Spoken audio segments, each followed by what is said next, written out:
Every wizard would have a magic routine in which to test somebody to see if they were pure, or if they were the right leader, they would make the right choices. The most famous probably would be Merlin, having the sword and the stone, and the only person that could pull the sword out of the stone was the rightful king, Arthur. Well, you can't really carry a sword around today, but what about a ring? And there's probably Lord of the Rings is a famous example of it, and in the comic books, Green Lantern had a ring that was powerful and magical, and only the right person could wield it.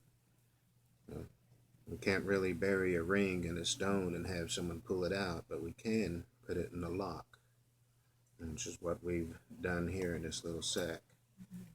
We've placed a ring around a lock, and along in the bag we have several keys that they would mix up. And each person would go through and they would put the key in all the way, and they would try it and it won't work. Each one of them would come forward, and that would be just to show that none of the keys would fit, except for the one that was left in the bag. And we would tell them it looks exactly like all the other keys. You can't tell. We'd give them a shake, give them a good little mix up, and only one that had true faith, only one that was worthy could come forward and test themselves, and they would pick one key to hand over, whichever one that they had felt drawn to the most.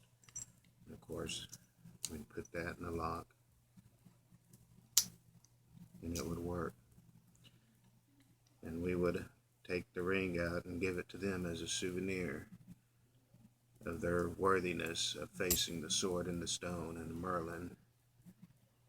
And they would have their very own Excalibur that they could wear around their finger for a souvenir.